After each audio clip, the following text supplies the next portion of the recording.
story you are about to hear is true. The names have been changed to protect the innocent. Dragnet.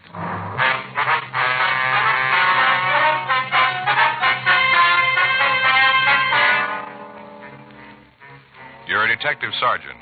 You're assigned to robbery detail. 14 women in your city have been robbed and beaten. You've got a half dozen descriptions of their attacker. None of them match. The man's still free. Your job, get him. It was Wednesday, November 26th. It was cold in Los Angeles. We were working the day watch out of robbery detail. My partner's Frank Smith. The boss is Chief of Detectives Thad Brown. My name's Friday. I was on my way back to the office, and it was 2:34 p.m. when I got to room 27A. Robbery. Come on, Joe. Everybody's in the skipper's office. All right. I tagged by R&I to pick up these packages. Anything on them? No, not much. We'll check them out, but they don't look like they're going anyplace. Yeah, go ahead. Joe, Frank, you want to come over here? Yes. Sorry we're late. Don't worry about it. Let's get this thing on the road. All right. You want to settle down? Let's get started. The word's probably gotten to you about why we're here. It's on this purse snatching thing Friday and Smith have got. Things gotten way out of hand. Thief hit again the night before last. Victim's at the county hospital in a critical condition. She was pistol whipped, and it looks like she's got a fractured skull. It's only a matter of time before somebody's killed. That's the reason we're here, to see that it doesn't happen. Now, you all got mimeographed MO sheets. On it, you'll find what information we've got. Some of it's pretty broad, but it's the best we've been able to come up with.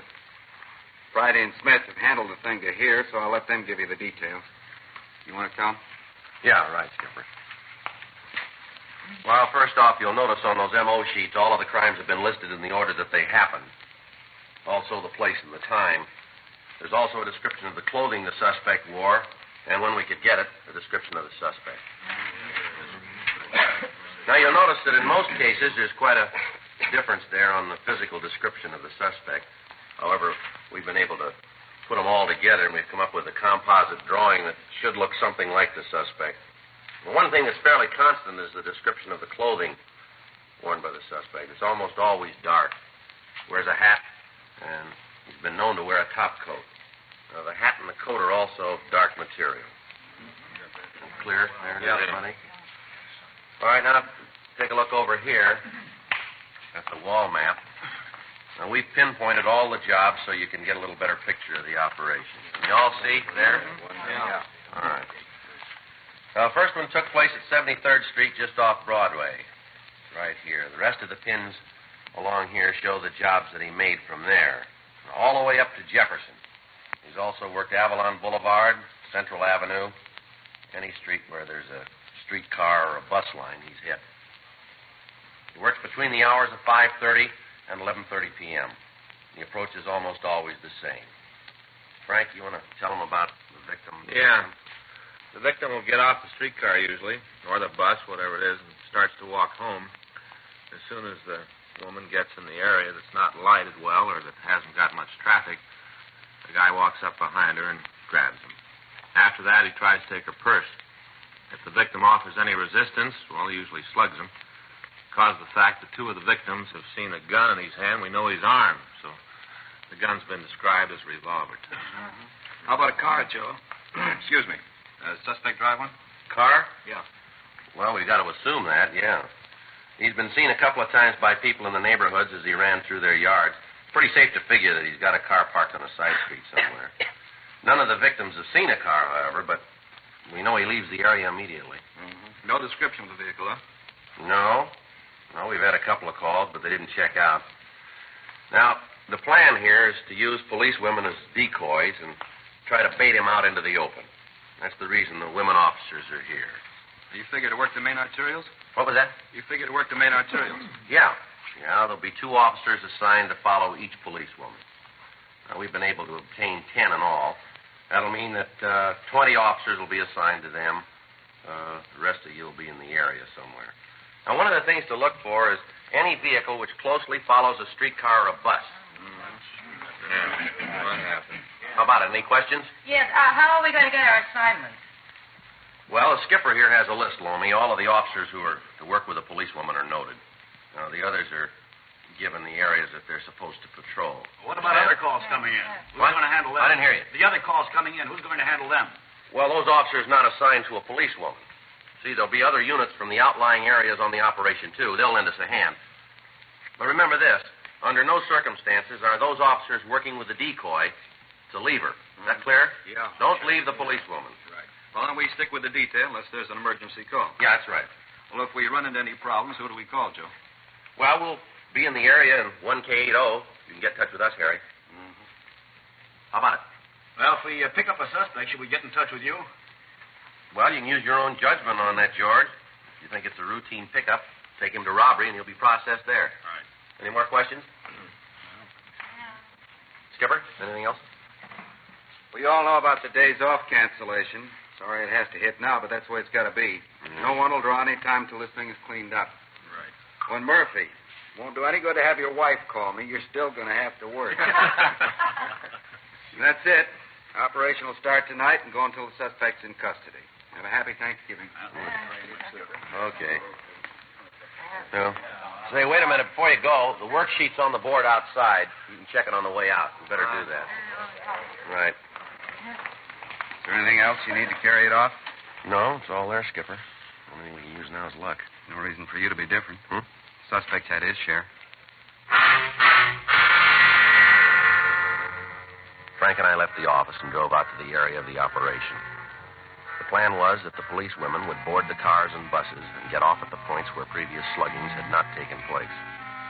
In the established M.O. of the suspect, it was noted that he never hit on any street more than once.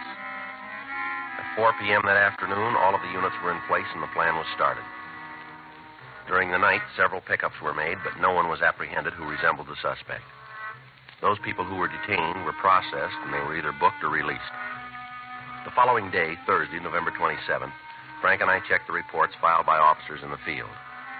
At 3 p.m., we stopped at a small restaurant, and we had a plate of sliced turkey, cold gravy, and some lumpy mashed potatoes. We wished each other a happy Thanksgiving. We went back to Unit 1K80 and cruised the streets marked for surveillance. Another night went by without the suspect hitting.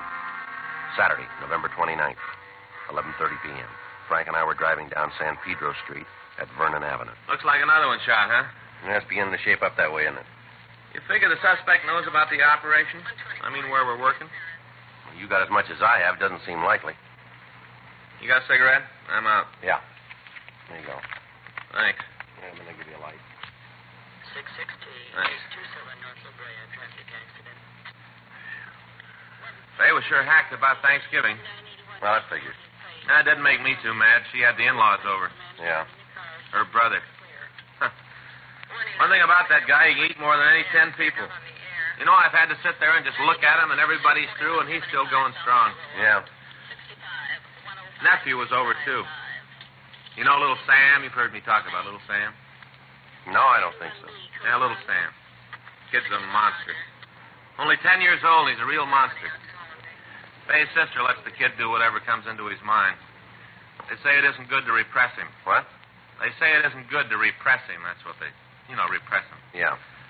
I'd like to take him over. I'd repress him. Yeah, I guess you'd do that real good, wouldn't you? 1K80. 1K80. Meet Unit 1K87 at the 300 block, East 51st Street. Code 2. 1K80, Roger. KMA 367. Let's go. Yeah, that's one of the units assigned to a decoy. Think it's a good one? Well, there's one way to find out, isn't there? Yeah. Ask him.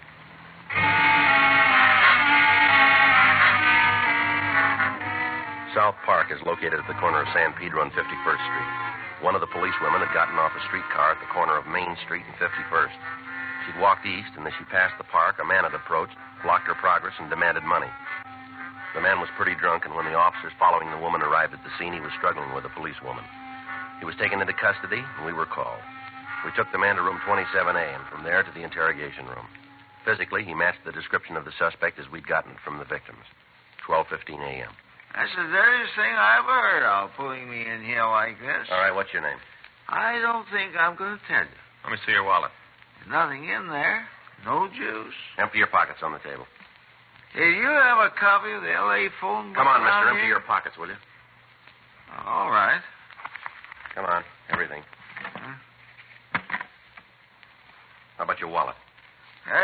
young man. No juice. Take the money out. I told you there's no juice. No money in the wallet? No. All right, how about it? This your true name, Victor Nathaniel Roberts? You think I use alias? Now, don't huh? be smart. Where do you live? Well, I have no pad. Where you been sleeping? Wherever I can. You got a job? What? Do you work? No. You ever hold a job? Nope. Never had a job, huh? Can't remember one. What were you doing on 51st Street tonight? Oh, I was just looking around. At 11:30 at night? The sun hurts my eyes. All right. I was just walking along the street when this young woman stopped me. She stopped you. She tried to pick me up. That girl was a policewoman. You're telling me. Now, what were you doing out there? I'm never going there again. Ever been arrested? Yes? I'll check the record, Joe. All right. Is he going to look me up? What's that? I say, is he going to look me up? He's going to check your record, yeah. Officer, you mind a little constructive criticism? Now, you listen, mister. Your funny time's running out here. You must feel a little sneaky about this whole thing, don't you? What's that? I mean, this whole business about the policewoman. Don't you think that's going too far? How long you been in Los Angeles? Oh, sometime this year. What do you mean by that? Oh, checked in about a year. What? I said I checked in about a year. A year ago, you mean? Yeah, about a year ago. Well, if you haven't got a job, how do you manage to live? Haven't got a little drink, have you? Joe. Yeah. See you a minute. All right. You sit still. What do you got? Checked R&I. Got the word on Roberts. Yeah, what about him? He's been tagged 67 times for drunk. All in L.A.? Total's 92. Doesn't look like he's our man, though. Why? Well, he's been in Camarillo for the last 3 months.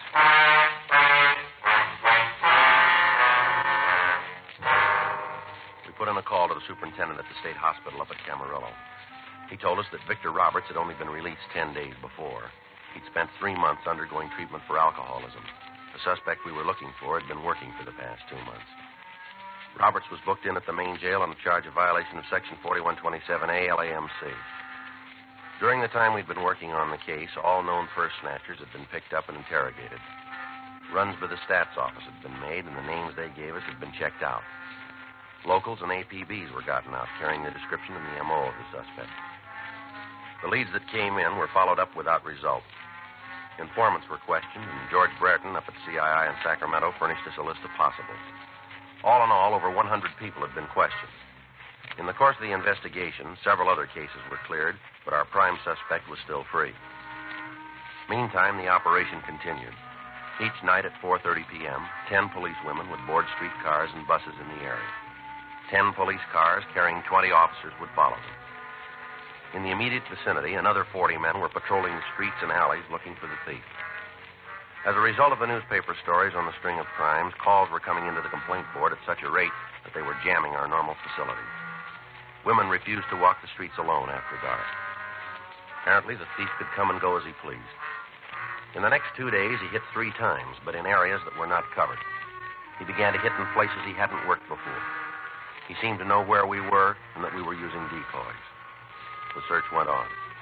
Tuesday, December 2nd, we got a call from the manager of a cheap hotel in the Skid Row area. We drove out to see her. Right down this way. He's not in. Well, just what is it you want us to see? You wait. When you get a good look, you'll know. Yes, ma'am. Here we are. I'll get the door. You just come on in. Thank you.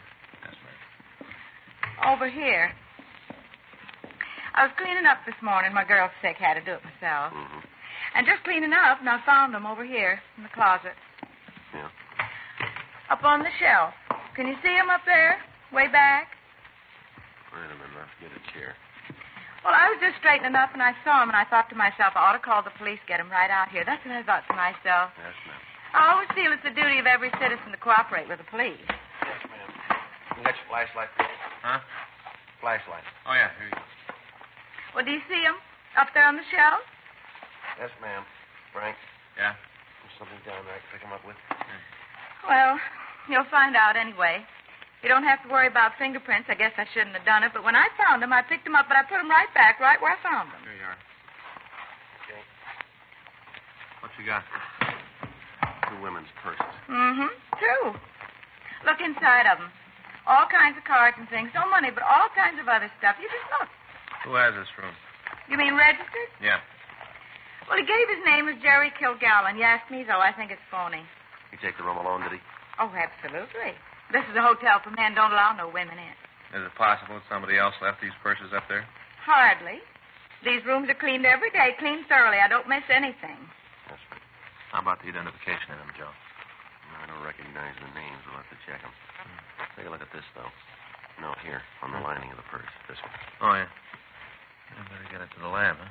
Well, what is it? You find something? We're not sure. Well, what is it? I called you. I got a right to know. What is it? It looks like blood stains.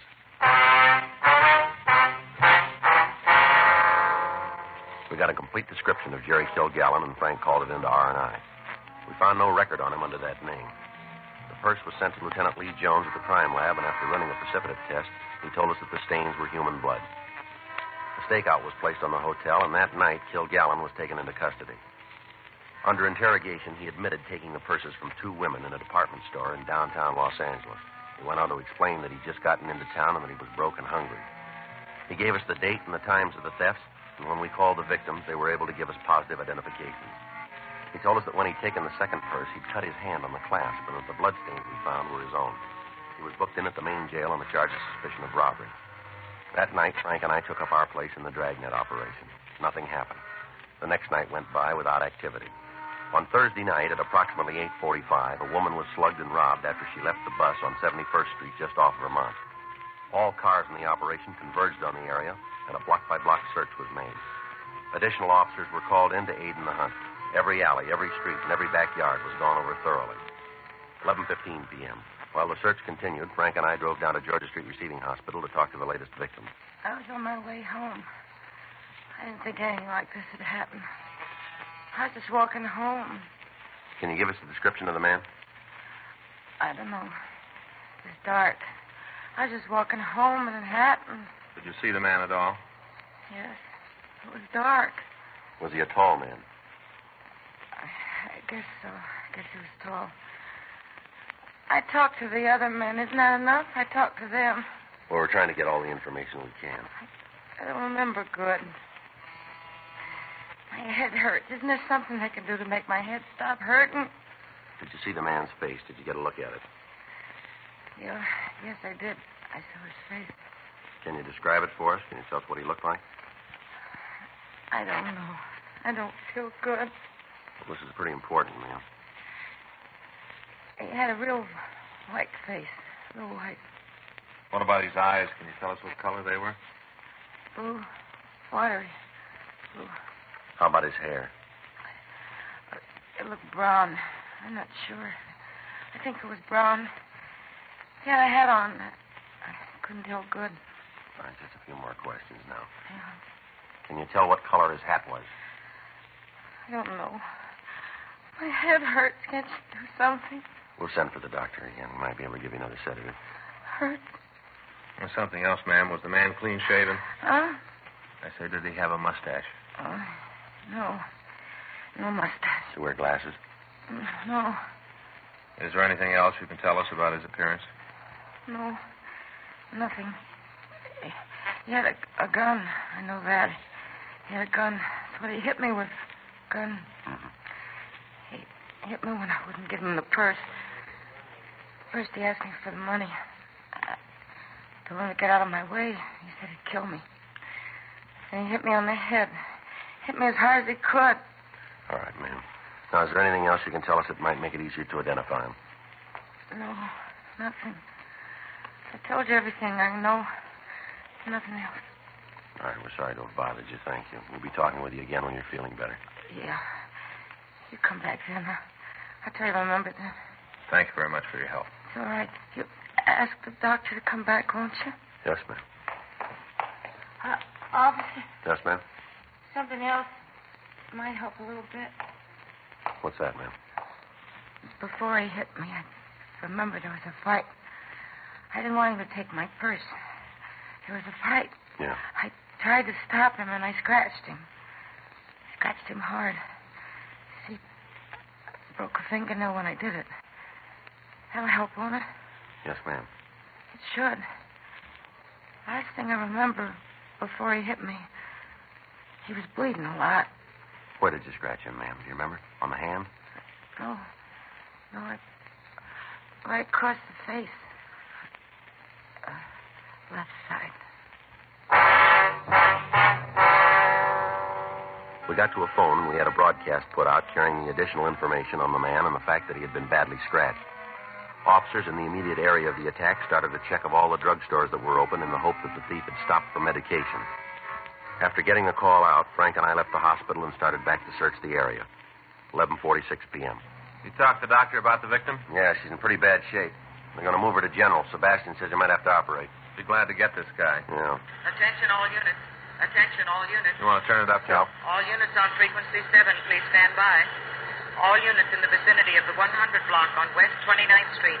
Officer needs help. Special attention, 1K80, code 3. Lean on it. Right. All units in the vicinity of the 100 block on West 29th Street. Officer needs help. Special attention, 1K80, code 3. Frequency 7 clear. I'll call in. 1K80 to Control 1. Acknowledging the call to the 100 block on West 29th Street. KMA 367.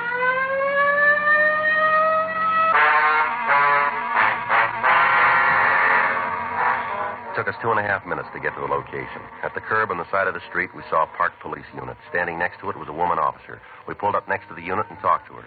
She told us that our suspect had tried to attack her, and on the arrival of the two officers had fled the scene. At that moment, Officers Sluder and Murphy were in pursuit. While Frank got additional information from the policewoman, I went back to the car and got on the radio. 1K80 to Control 1. 1K80 to Control 1. Control 1 to 1K80. Go ahead.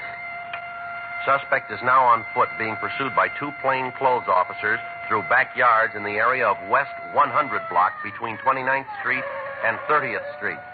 Dispatch units to block intersections of Broadway and 29th Street, Broadway and 30th, Broadway and 28th Street, Broadway and 27th, intersections of Main and 28th, Main and 29th, Main and 30th Streets, Main and 27th Street. Control 1 to 1K80. Roger. AMA 367. I got the story. You set? Yeah, let's go. Policewoman says they're headed west. To the back of the house down there. All right, let's move. Attention all units. Attention all units. 1K80. Policewoman says the suspect ducked into a driveway. That one right up there. All right, take it easy. Right. West 29th Street. Now being pursued. Looks like we got a live one this time, huh? Well, let's hope we can keep him. In the backyard Now, pull up here. between 100 block 29th Street and 100 block West 30th Street. 1K82 on the intersection. Flashlight's over there, Joe. Let's take a look. You see who it is? No. Ducked back behind the garage. Come on. Sluder, what do you got? He's back there. Murphy's with him. You guys all right? Yeah. All right, let's take a look. You want to call an ambulance, Frank? Right. How is he? Well, you better stop Frank. Yeah. Tell him to cancel that ambulance. He opened up first, Joe. Murph and I gave him every chance. Well, that's more than he gave those women.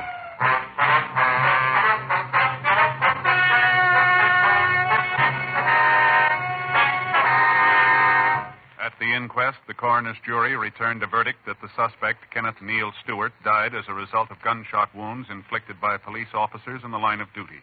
The death was listed as justifiable homicide. You have just heard Dragnet, the authentic story of your police force in action, and starring Jack Webb, a presentation of the United States Armed Forces Radio Service.